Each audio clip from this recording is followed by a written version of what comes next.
Delta G versus T graphs for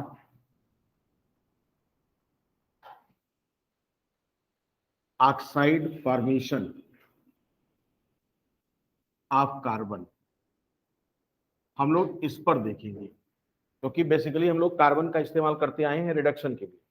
तो देखो, carbon से कार्बन डाइऑक्साइड का फॉर्मेशन इस तीन तरह से हो सकता है। पहला देखो, एक आपका कार्बन है, कार्बन का ऑक्साइड बन सकता है ऐसे C+O2। ये मान लीजिए आपका सॉलिड है और ये आपका क्या है, गैस है, और ये आपका बना दिया क्या, CO2 गैस। अब ध्यान से देखो, इसमें अगर कार्बन O2 से डायरेक्ट कंबाइन करके CO2 देता है तो इस प्रोसेस में जो डेल्टा Ng है वो कितना होगा। डेल्टा Ng समझते हो, गैसियस प्रोडक्ट, और इसके डिफरेंस कितने मोल का है। तो आपने कहा इधर 1 मोल, इधर भी 1 मोल, इसका मतलब क्या आया, 0 आया। यानी रिएक्शन से पहले गैस के जितने मोल थे, रिएक्शन के बाद गैस के उतने ही मोल हैं। इसका मतलब आप जानते हो कि जब किसी भी सिस्टम में प्रोसेस के दौरान गैस के मोल बढ़ते हैं तो रैंडमनेस भी उसमें क्या होती है, बढ़ती है, डिसऑर्डर बढ़ेगा। लेकिन अगर मैं ये बोलूं कि रिएक्शन से पहले और रिएक्शन के बाद गैस के मोल्स में कोई डिफरेंस नहीं आया, इसका मतलब रिएक्शन से पहले रिएक्शन के बाद डिसऑर्डर में भी कोई चेंज। इसका मतलब इस तरह के रिएक्शन के लिए मैं कह सकता हूं कि जो डेल्टा एस होगा वो क्या होगा, 0 होगा। बोलो, इसका मतलब अगर मैं इस पर delta G equals to delta H minus T delta S की बात करूं बिफोर एंड आफ्टर, तो अगर ये आपका फैक्टर 0 हो गया तो हम ये कह सकते हैं कि आपका अगर डेल्टा एस यहां पर 0 किया तो ये फैक्टर तो आपका क्या हो गया, 0 हो गया। इसका मतलब टेम्परेचर का इफेक्ट हमारे डेल्टा जी पर पड़ने वाला ही नहीं। इसका मतलब डेल्टा जी क्या रहेगा, वो फिक्स रहेगा। और अगर फिक्स रहा तो डेल्टा जी में भी कोई चेंज नहीं होगा बिफोर एंड आफ्टर। इसका मतलब इसके लिए जो हमारा डेल्टा जी वर्सेस टी का ग्राफ आएगा वो बिल्कुल क्या होगा, पैरेलल टू एक्स एक्सिस। क्यों, क्योंकि एक्स पर हमने क्या प्लॉट किया था, टी को, और यहां पर किसी प्रकार का कोई चेंज हो ही नहीं रहा है। तो यहां पर एक कंडीशन तो हमारी ये बन गई। अब दूसरी कंडीशन देखो तुम, नंबर 2, वो क्या है। मान लिया जाए कि हमारा जो है सी, जो सॉलिड था, वो सबसे पहले हाफ मोल O2 से रिएक्ट करके क्या बनाया हो, कार्बन मोनोऑक्साइड का। अब ध्यान से देखो, ये आपका हो गया। यहां पर डेल्टा Ng क्या है, देखिए फाइनल में गैस के बनने वाले मोल्स कितने हैं, 1, और रिएक्टेंट साइड आधा, तो क्या आएगा, फाइनल माइनस इनिशियल। तो यहां पर क्या होगा, 1 माइनस 1/2, ये हो जाएगा। तो कितना आएगा आपका, आएगा 1/2। यहां पर ऐसी कंडीशन ये बनने वाली है। बात कितनी समझ में आई आपको।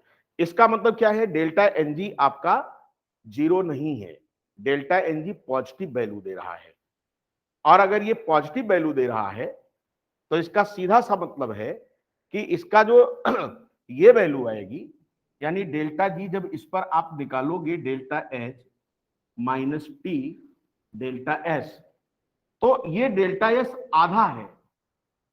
तो टेम्परेचर जब बढ़ाओगे तो धीरे धीरे धीरे धीरे करके इसमें से कुछ घटाएगा, उसके बाद भी ये इसको जीरो नहीं बना पाएगा, इसको जीरो नहीं बना पाएगा। इसका मतलब डेल्टा जी जो हमारा होगा वो यहां पर क्या होगा, इस केस में डेल्टा जी, इसका जो डेल्टा जी होगा यानी C plus half mole O2 का जो डेल्टा जी है CO का, ये आपका क्या हो जाएगा, ये बढ़ सकता है, यानी अभी भी जीरो की तरफ नहीं आया, यानी जीरो से ज्यादा है, जीरो से ज्यादा है। अब हमने ये कहा कि अब हमारे पास, एक बार मैंने कार्बन को डायरेक्ट कार्बन डाइऑक्साइड बदला, एक बार मैंने कार्बन को कार्बन मोनोऑक्साइड बदला। अब हम तीसरा तरीका इसका बता रहे हैं कि आपका जो कार्बन मोनोऑक्साइड है ये आधा मोल O2 का ले और क्या बना दे, ये बना दे।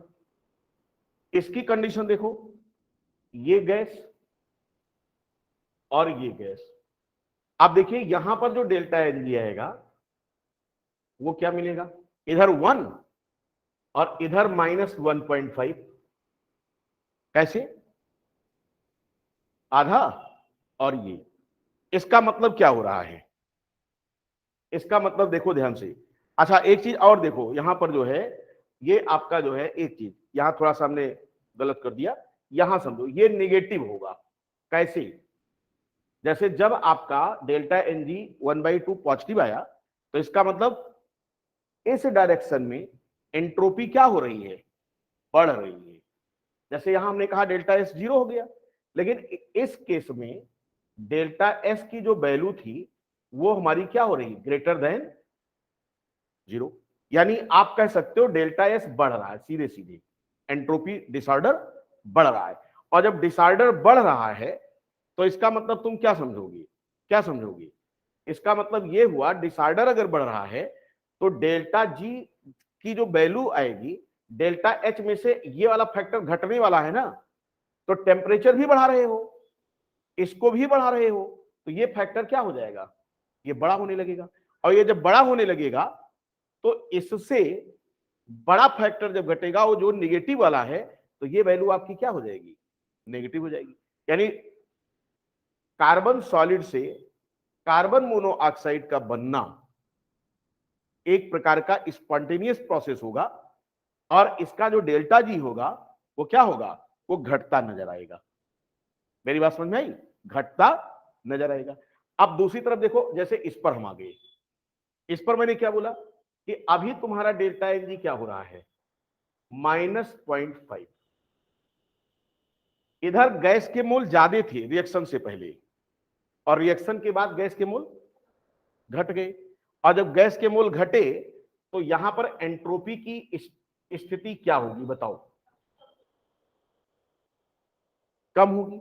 और जब एंट्रोपी की वैल्यू कम होगी तो अब इसके लिए अगर हम थर्मोडायनामिक्स अप्लाई करें, delta G equal to delta H minus T delta S, हम इसको सब में कांस्टेंट लेके चल रहे हैं, ठीक है।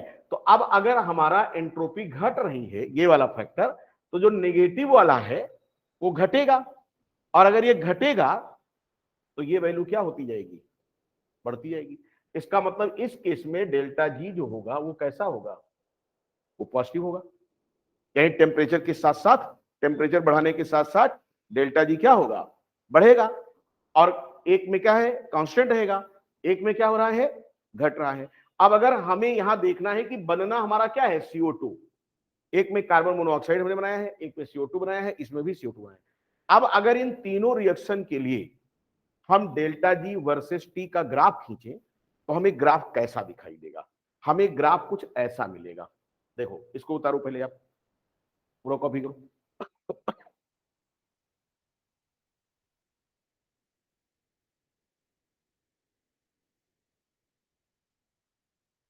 यानी इलिंगम डायग्राम को मैंने 3-4 पार्ट में तोड़ा है, तब आप जाके समझ पाओगे इसको।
तीनों जो रिएक्शन मैंने लिखा है, डेल्टा जी का जो डिस्क्रिप्शन बताया सबको समझ में आ गया, कोई दिक्कत नहीं किसी को?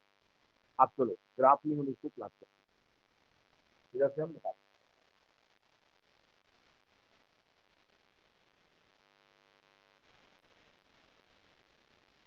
देखिए डेल्टा जी वर्सेस टी का जो ग्राफ था वो हमारा ऐसा मिलता है। इस पर हम क्या दिखा रहे थे? टी को, टेम्परेचर को। इस पर हम किसको दिखा रहे थे? डेल्टा जी को। यहाँ क्या था? 0। इसके अब क्या था? पॉजिटिव। इसके बिलो क्या था? ये आप जरा ध्यान से देखिए, आप ये वाली वैल्यू किसके लिए, ये वाला ग्राफ किसके लिए? आप बताएंगे टी सॉलिड प्लस ये सी हर एक टेम्परेचर पर यही चलेगा, यानी डेल्टा जी में कोई चेंज नहीं है। अब दूसरा देखो, एक ऐसा था जो पॉजिटिव दिखा रहा था, कौन सा था? ये CO प्लस हाफ मोल। तो पॉजिटिव का मतलब क्या? कि यहां से चला होगा, यानी आप कह सकते हो कि ऐसे, या आप कह सकते हो यहां से कुछ टेम्परेचर पर्टिकुलर के बाद ये क्या हो गया, ऐसे, यानी ये ग्राफ। अच्छा नीचे हमने क्यों दिखाया? क्योंकि स्लोप हमारा क्या था? नेगेटिव, हमने यहाँ से ले लिया इसका। ठीक है। अब देखो यहाँ पर हमने ये दिखाया कि अगर मान लो कि हमारा ये पॉइंट है और किसका, आप इसको यहाँ से भी दिखा सकते थे या यहाँ दिखाया, किताबों में आपको यहाँ भी मिलेगा। इस पॉइंट के अब यहाँ देखो ऐसे, ये जो टेम्परेचर, ऐसे ही एक ग्राफ हमारा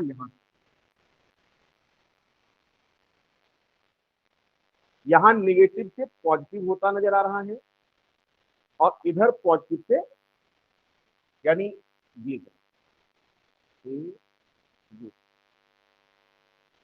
अब 3 कर्व हमको मिला, ये कर्व 1 जहां पर डेल्टा जी का कोई चेंज नहीं, और ये हमारा एक कर्व मिला, मान लो ये वाला कौन सा था हमारा, सेकंड वाला था ना, ये डेल्टा जी जहां पर निगेटिव हो रहा था, ये इसको मान लिया मैंने सेकंड कर्व।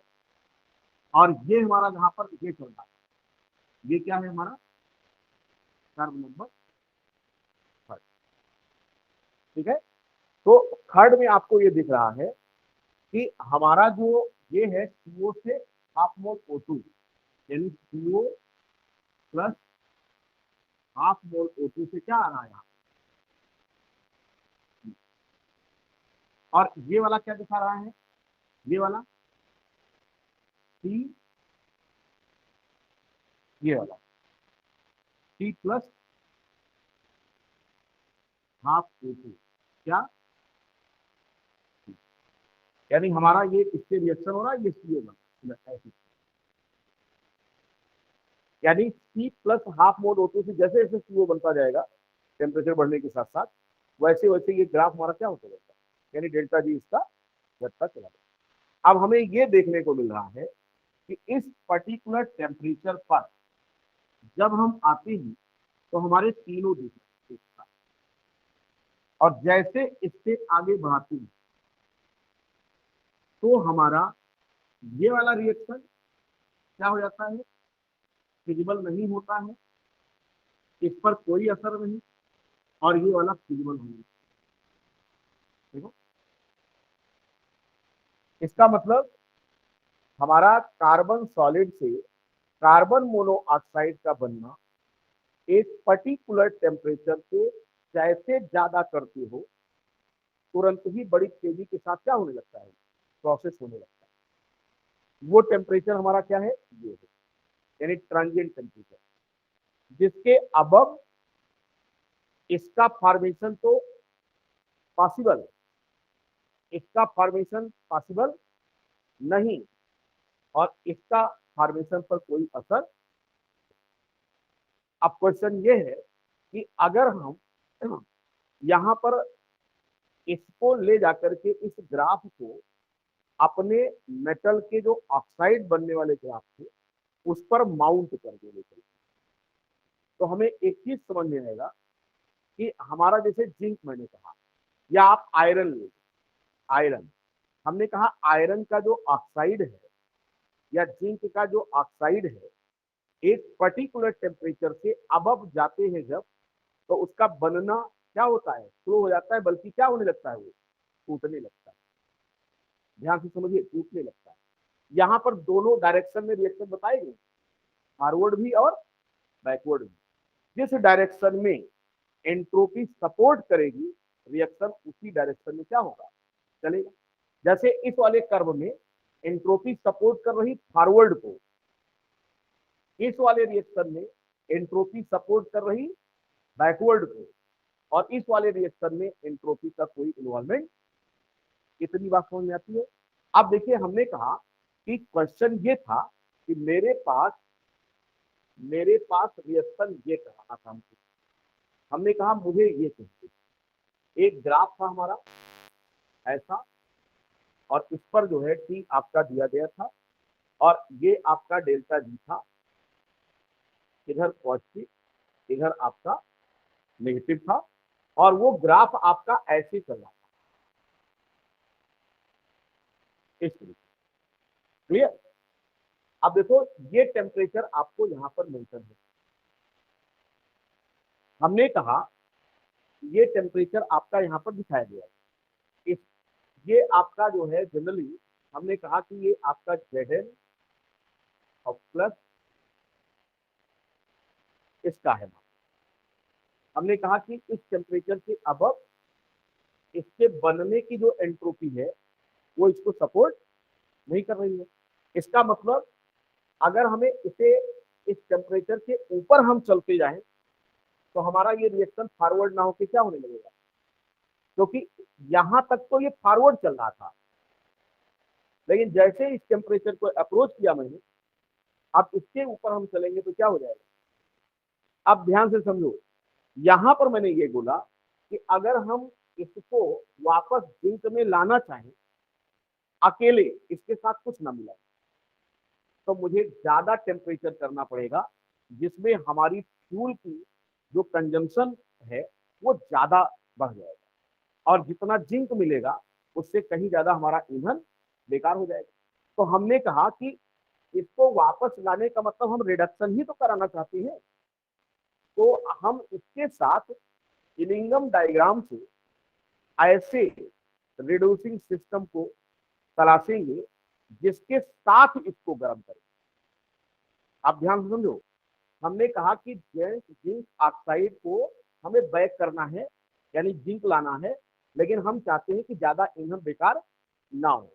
तो हमने कहा चले जाओ इस वाले डायग्राम में, इसमें से खोजो, किसको खोजो, उसको खोजो कि जिसका टेम्परेचर बढ़ने के साथ साथ उसके फॉरवर्ड डायरेक्शन का रेट वो बढ़ता जा रहा था। तो आपने ये देखा कि अगर मैं यहां पर बात ये करूं कि ZnO है, मैं इसको रिड्यूस करना चाहता हूं, तो इसका दो तरीका है। या तो यहां पर हम खूब फ्यूल जला दें, यानी टेम्परेचर कितना कर दें, टेम्परेचर बहुत ज्यादा कर दें, देखो बहुत ज्यादा कर दें, तब हमारा क्या हो जाएगा, Zn प्लस ये मिल सकता है। हमने कहा इसको अवॉइड कर, इसे मुझे अवॉइड करना, यानी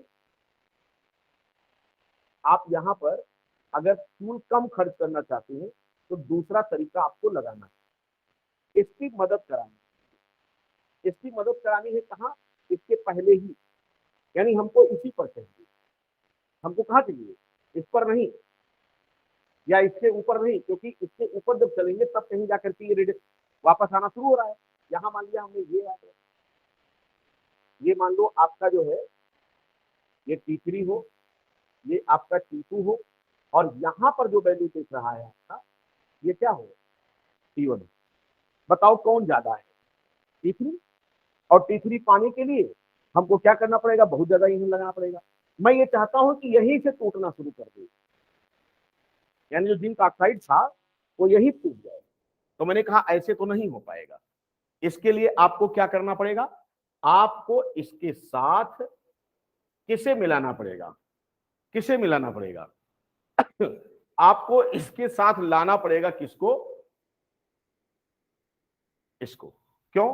क्योंकि अगर आप CO लेके आए तो भी मामला गड़बड़ है, तो भी मामला गड़बड़ है। ठीक है, क्योंकि हमारा फॉर्मेशन जो CO है ये आसान होना चाहिए। तो यहां पर हम किसको लेके आए? यहां पर हम ले आए किसको? C को। क्यों? क्योंकि C का जो ग्राफ चल रहा था वो हमारा कैसा चल रहा था? यहां से चल रहा था और यहीं पर कहीं जाकर के ऐसे आ रहा था। इसका मतलब इस टेम्परेचर पर, यानी इसी टेम्परेचर पर, देखो इस वाले टेम्परेचर पर T1 से भी कम CO का बनना क्या हो गया? फास्ट हो गया। और CO जब इस टेम्परेचर पर हम आए तो और फास्ट हुआ। और इसी पर अभी हमारा ZnO है जो इसके साथ खट से क्या देगा? Zn plus. अब देखो इसमें क्या हो रहा है? C से CO और ZnO से क्या हो रहा है? यही हमारा तरीका था कि हमारा ये ग्राफ हम इसके साथ अगर लेके आए, यानी C को लेके आए, यानी कार्बन सॉलिड, अगर इसको हम डायरेक्ट इसके साथ गर्म करें और यहां CO प्रोड्यूस कराएं तो ऐसी कंडीशन में रिएक्शन हमारा क्या हो जाएगा? कम टेम्परेचर पर हो जाएगा और हमारे जिंक ऑक्साइड का रिडक्शन जिंक में बहुत कम ही टेम्परेचर पर क्या हो जाएगा? फिजिबल हो जाएगा। अब इसको ऐसे समझो जैसे एक आपने पढ़ा होगा, बायोलॉजी पढ़ते हो आप, क्या आप पढ़ते हो? Carrier mediated transport. जैसे मान लिया जाए कि सेल की मेम्ब्रेन है, अब क्या है कि उसके पोर से कोई चीज है वो नहीं जा पा रहा है, लेकिन उसको एक ऐसा व्यक्ति मिल गया जिसके लिए परमेबिलिटी थी। उसने कहा अच्छा तुम्हें जाना है? कहीं साहब मैं चल रहा हूं, मेरी पूंछ पकड़ लो, क्या हो जाओगे? तुम भी पार हो जाओगे। वही काम इसका था कि जिंक ऑक्साइड अकेले भी रिड्यूस हो सकता था, लेकिन उसके लिए टनों कोयला बर्बाद होता, टनों कोयला जलाना पड़ता, आपको गर्मी पैदा करना पड़ता। अब उसके लिए हमने इसको बचाने के लिए मैंने कहा कुछ नहीं, आप जिंक ऑक्साइड को सीधा सीधा कार्बन के साथ क्या कर दो? गर्म कर दो। और उसमें अगर कार्बन मोनोऑक्साइड प्रोड्यूस हो रही होगी कंट्रोल्ड वे में, तो समझ जाइएगा कि इसका जो रिडक्शन है वो कम टेम्परेचर पर पॉसिबल हो जाएगा। अब आपको क्या करेगा? सवाल कैसे देगा? इलिंगम डायग्राम खत्म, इतना ही काम था यहां पर। इलिंगम डायग्राम में किसी भी मेटल ऑक्साइड को रिड्यूस करने के लिए सुटेबल रिड्यूसिंग एजेंट की तलाश करना होता है। कभी कभी क्या होता है कि कोई जरूर नहीं कार्बन के ऑक्साइड हो, कभी कभी क्या होता है कुछ मेटल के ऑक्साइड भी हैं, उनका भी बनना फिजिबल होता है। जैसे क्रोमियम ऑक्साइड, आपको किसी की मेटलर्जी मिल जाएगा कि जो Cr होता है, Cr क्रोमियम, वो भी अपना ऑक्साइड जल्दी बना लेता है। ठीक है, तो उसको भी लेकर के हम इसके साथ अगर गर्म करेंगे तो क्या हो जाएगा? वो चलाएगा। तो ग्राफ देख करके आपको बताना रहेगा कि बताइए इनमें से कौन सा ग्राफ सही होगा जहां पर फ्यूल का कंजम्पशन ज्यादा ना हो। तो अब इलिंगम डायग्राम से आपको एक चीज समझ में आया कि किसी भी प्रोसेस में मेटल हो या नॉन मेटल हो, उसके ऑक्साइड का बनना फिजिबल है या फिजिबल नहीं है, delta G versus T graph से। और जब ये मिल जाएगा तो हमें मेटल के ऑक्साइड को वापस मेटल में रिड्यूस करने के लिए हम सुटेबल रिड्यूसिंग एजेंट का भी चुनाव कर सकते हैं कि मेटल ऑक्साइड को उस सुटेबल रिड्यूसिंग एजेंट के साथ अगर गर्म करोगे तो कम टेम्परेचर पर ही हमारा मेटल ऑक्साइड मेटल में रिड्यूस हो जाएगा और कार्बन जो होगा वो आपके सुटेबल ऑक्साइड में बदल जाएगा। इस तरीके से जिंक ऑक्साइड का अगर रिडक्शन कराना है तो हम कार्बन से कार्बन मोनोऑक्साइड के बनने वाले रिएक्शन की तरफ चलेंगे। क्यों? क्योंकि कार्बन से कार्बन मोनोऑक्साइड का बनना टेम्परेचर के साथ क्या होता है? फिजिबल है।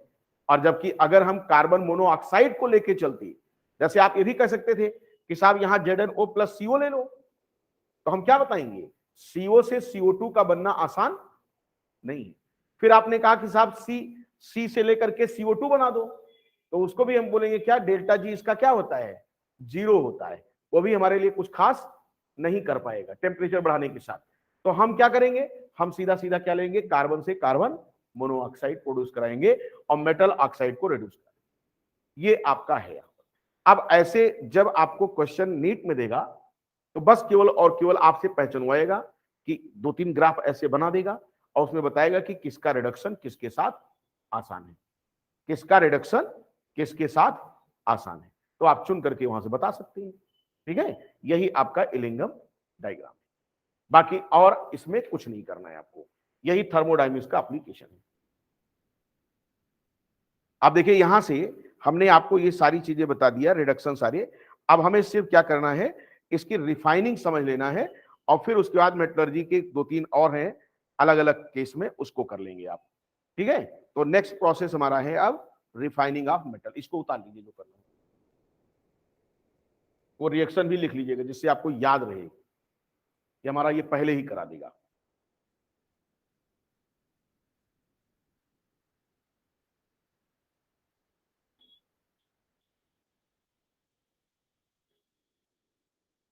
और इस डायग्राम का सिर्फ उद्देश्य ईंधन की बचत, कौन सी मेटलर्जी है, कौन सा रिड्यूसिंग एजेंट लिया जाए।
अभी तक इस टॉपिक से, एलिंगम डायग्राम से सवाल नीट में बेसिकली आया है।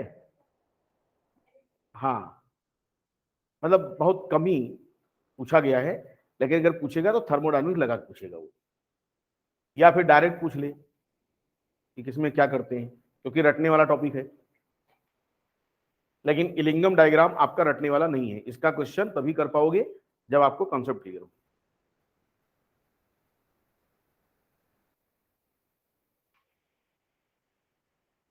चले आगे भाई, कर लिया, बना लो, जल्दी बनाओ।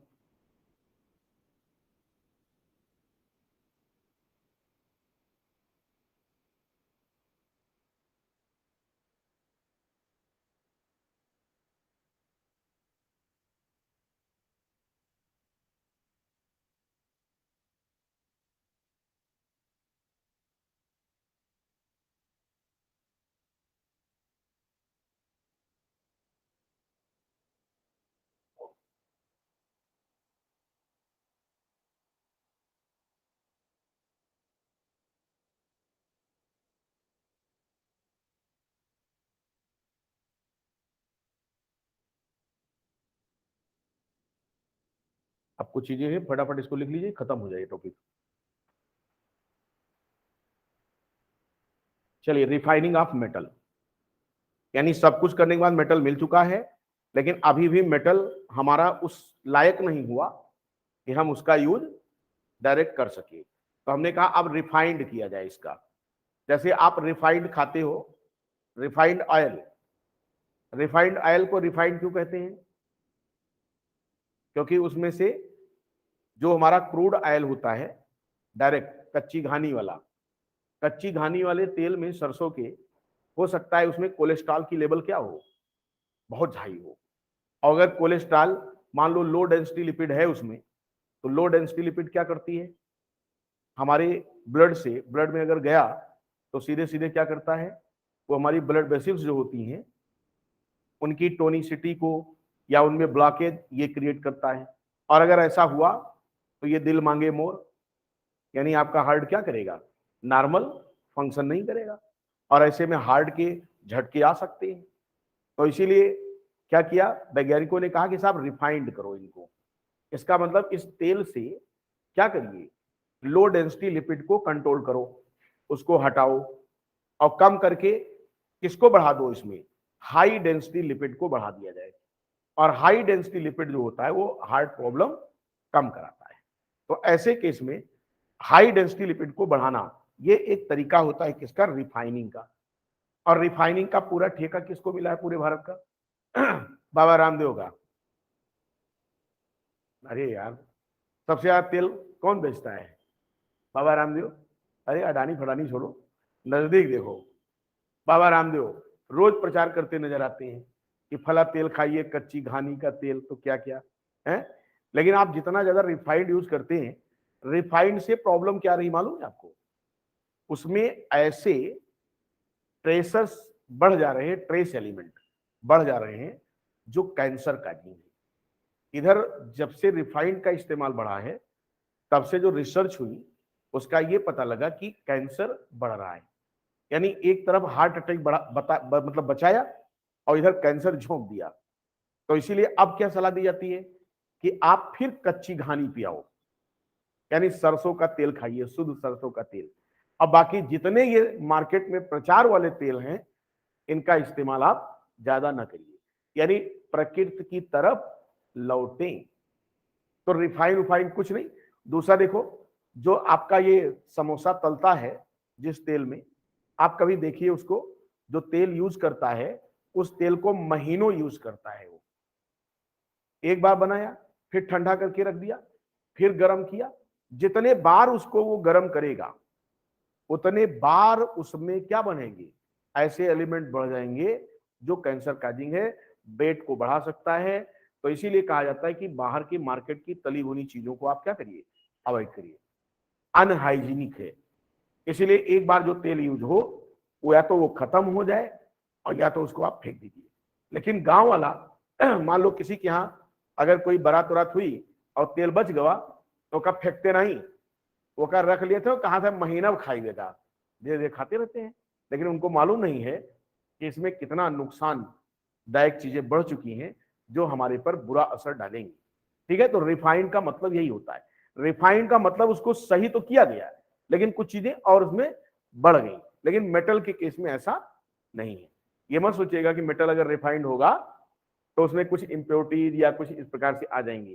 तो मेटल की रिफाइनिंग का मतलब last purification, final purification. Metal तैयार है, रेड्यूस होके आ चुका है, अब इसका हम क्या करेंगे, इसकी रिफाइनिंग कर देंगे। तो थोड़ा सा लिखें इसमें, रिफाइनिंग ऑफ मेटल, छोटी छोटी बना लो, रिफाइनिंग ऑफ मेटल। लिखिए आप, metal obtained by, metal obtained by reduction, reduction contains some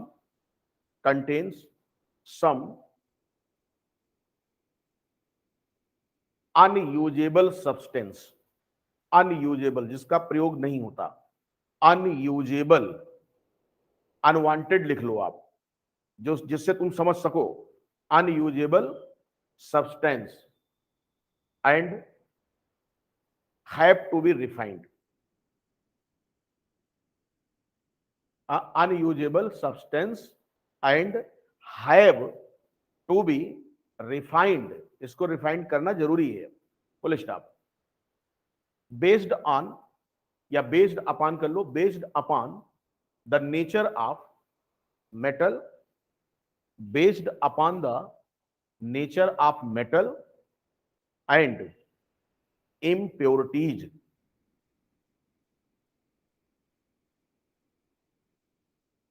following, comma लगाते हुए लिखिएगा, following methods are used for purification, following methods are used for purification. इसको बिल्कुल लिटरेचर की तरह लिख लेना है और पढ़ते रहना है। Following methods are used for purification. पहला लिखिए physical process, physical process. Physical process मतलब क्या होता है, जिसमें किसी केमिकल का इस्तेमाल ना किया गया हो। और फिजिकल प्रोसेस में केवल पूछा जाता है कि फला प्रोसेस रिफाइनिंग का किस मेटल के लिए यूज होता है। इतना सा क्वेश्चन आता है, बाकी कुछ नहीं। तो इसमें लिखिए नंबर 1 लिक्वेशन। लिक्वेशन लिक्विड से बना हुआ है, लिक्वेशन LIQUA, LIQUATION, लिक्वेशन। ये क्या होता है भाई? लिक्वेशन क्या होता है? क्यों लिक्वेशन क्या है समझो। जैसे जो मेटल है हमारा, इस प्रोसेस को कब यूज करेंगे? मेटल के साथ जो इंप्योरिटीज है, इन दोनों के मेल्टिंग पॉइंट में डिफरेंस है।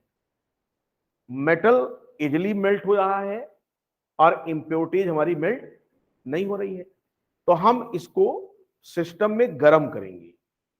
तो जब मेल्टिंग टेम्परेचर मेटल का अचीव होगा, उस समय मेल्ट हो जाएगा कौन? मेटल। और मेल्ट नहीं होगा कौन? सीधी सी बात है। और जो मेल्ट हो गया, लिक्विड हो गया, तो वो ड्रॉप बाई ड्रॉप क्या होगी? नीचे चू जाएगी। कहते हैं ना चू जाना। तो लिक्वेशन क्या है? चू जाना। इसका मतलब सीधा सीधा कंसेप्ट है क्या? कि मेटल ऐसे इंप्योरिटीज के साथ यदि है जिसका मेल्टिंग पॉइंट मेटल के मेल्टिंग पॉइंट से हाई है, तो उसकी रिफाइनिंग हम लिक्वेशन प्रोसेस से कर सकते हैं। तो पहला क्वेश्चन आपका यही आएगा यहां से। तो लिखो आप, it is used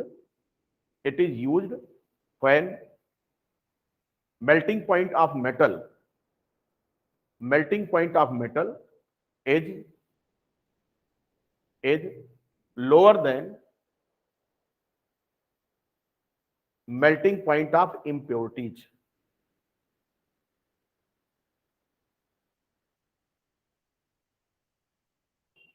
Full stop. Unheating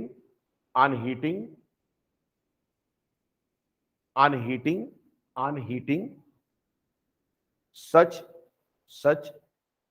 metal in furnace with proper slope. ऐसी भट्टी हो जो स्लोप वाली हो, विथ प्रॉपर स्लोप, कामा लगाए, the metal remove from impurities drop by drop.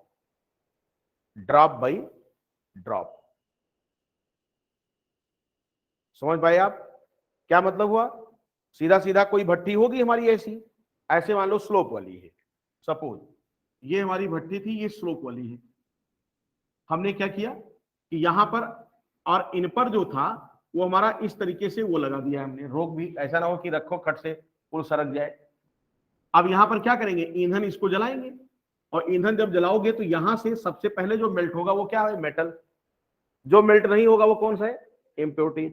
तो इम्प्योरिटीज तो यही रुकती जाएगी, और इसके ऊपर से ड्रॉप बाई ड्रॉप क्या हो गई हमारी यहां। और बाद में फिर इसको हम क्या कर लेंगे? एक प्रोसेस होता है, कौन सा प्रोसेस? जो ड्रॉप बाई ड्रॉप मेटल आई है, इसको फिर से यानी छोटे छोटे उसमें भाई ड्रॉप बाई ड्रॉप आ रही है, तो इसको फिर से इकट्ठा किया जाए और बड़ा सा वो बना लिया जाए। क्या कहते हैं इसको? नहीं मालूम? आप ढूंढ के रखिएगा, एनसीईआरटी ढूंढिएगा। ये एक शब्द है, उसकी स्पेलिंग एस से शुरू होती है। ठीक है? हाँ नहीं यार, सॉलिडिफिकेशन चलो अलग चीज है। जैसे दाने दाने दाने दाने को इकट्ठा करके बड़ा सा बना दिया जाए। अब बाद में ढूंढिएगा, उसका स्पेलिंग एस से शुरू होगा। ठीक है? चलिए तुम्हारे लिए काम की। अब लिखो, आगे लिखिए। इट इज अप्लीकेबल फॉर, किसके लिए यूज करते हैं ये लिख लो। It is applicable for lead, तुम्हारे काम की चीज, ये क्वेश्चन पूछा जाएगा। लेड, कामा लगाइए। टिन, टिन का बताइए सिंबल क्या होता है? एसएन, यानी lead, tin, antimony, SB and bismuth, BI. तो लिक्वेशन किसके लिए करेंगे? इनके लिए करेंगे। ठीक है? नेक्स्ट अगला डाले डिस्टिलेशन, फिजिकल प्रोसेस में अगला डिस्टिलेशन।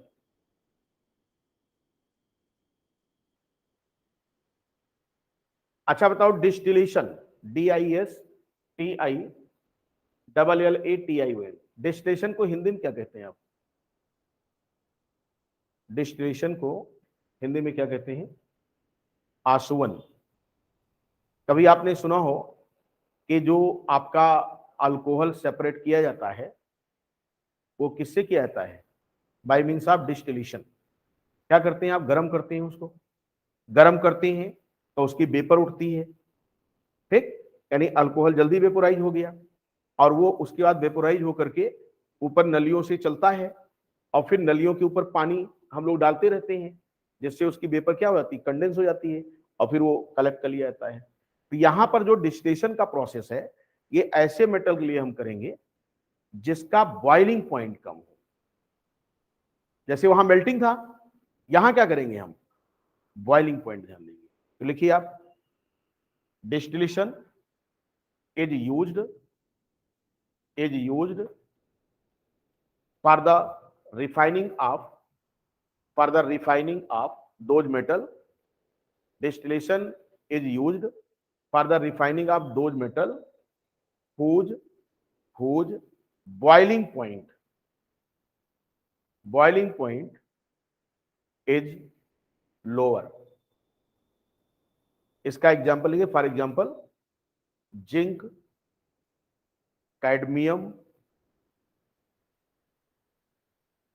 और क्या हो सकता है? जिंक हो गया, कैडमियम हो गया, मरकरी। अब इसको कैसे याद रखोगे? डिस्टिलेशन क्यों यूज किया जाएगा इसमें? बताइए। Zinc, cadmium, Hg periodic table में क्या माने जाते हैं? Pseudo transition. क्यों? क्योंकि ये हमारे 13 नंबर में नहीं है, 12 नंबर में है, 12th ग्रुप, और इनका जो कॉन्फ़िगरेशन होता है वो D10S2 वाला होता है, यानी इसमें अनपेयर्ड इलेक्ट्रॉन नहीं होते। और जब अनपेयर्ड इलेक्ट्रॉन नहीं होंगे तो ऐसे जितने भी मेटल हों जिनमें अनपेयर्ड इलेक्ट्रॉन कम है या ना है, उनमें सॉफ्टनेस क्या होती है? बहुत ज्यादा होती है। और अगर उसका मॉलिक्यूलर मास ज्यादा हुआ तो वो लिक्विड भी हो सकती है। जैसे आप देखो, जिंक, उसके नीचे कैडमियम, उसके नीचे क्या है? मरकरी। Hg क्या होता है रूम टेम्परेचर पर? लिक्विड ही तो होता है। तो यहां पर डिस्टिलेशन आपको ध्यान रखना है कि ऐसे मेटल के लिए हम करेंगे जिसका बॉइलिंग पॉइंट कम हो। अब आपने कहा साहब मेटल था तो मेल्टिंग पॉइंट देखना चाहिए था हमको, बॉइलिंग तो हम हमेशा लिक्विड का इनका देखते हैं। तो हमने कहा कि आप पकड़ो किससे? जिंक, कैडमियम, Hg, ये जो स्यूडो ट्रांजिशन है, इनमें अनपेयर्ड इलेक्ट्रॉन ना होने की वजह से इनका नेचर बहुत ज्यादा हार्ड वाला नहीं होता, ये सॉफ्ट होते हैं, यानी इसमें मेटेलिक बॉन्डिंग स्ट्रॉन्ग नहीं होती। इसलिए यहां पर हम लोग बॉइलिंग पॉइंट की बात करते हैं। और इससे भी पकड़ लीजिएगा कि अगर रिफाइनिंग डिस्टिलेशन से होता है तो सर ने कहा था स्यूडो ट्रांजिशन। तो किसको किसको याद रखेंगे? जिंक, कैडमियम, Hg, यही तीन है हमारे। तो इसके लिए आप डिस्टिलेशन यूज करेंगे। अब अगला जो प्रोसेस होता है वो हमारा होता है जोन रिफाइनिंग। नेक्स्ट डालो, जोन रिफाइनिंग। जोन रिफाइनिंग, देखिए, in this method metals of very high purity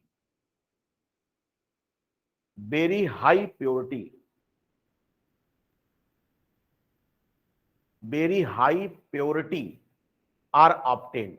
इसमें मेटल बहुत ही अच्छा मिलेगा आपको जोन रिफाइनिंग में, लेकिन हम रिफाइनिंग करेंगे कल इनकी जोन रिफाइनिंग। बस एक दो और बचा है, बाकी काम खत्म। कल मैं इसकी आपको सीट दूंगा, किसकी जिसकी मेटलर्जी आपको याद रखनी है। कॉपर की है, आयरन की है, जो भी आपके सिलेबस में है। आपके नीट में जितना मैंने पढ़ा दिया है, कल जितना पढ़ा दूंगा उतने से ही क्वेश्चन आएगा। इंजीनियरिंग आप कर नहीं रहे हो, इसीलिए आपको मेटलर्जी रटने की जरूरत नहीं है। जितना प्रोसेस मुझे कराना था मैंने सब बता दिया आपको, क्वेश्चन जितने आने थे। लेकिन आपके संतोष के लिए जो एक आध दो मेटलर्जी तुम्हारे कोर्स में है, मैं उसका मटेरियल आपको कल दे दूंगा, उसको पढ़ते रहिए, फिर इसकी हम लोग सॉल्विंग कर लेंगे, बस काम हमारा खत्म हो जाएगा। ठीक है, चलिए मिलते हैं अभी सेकंड पीरियड में।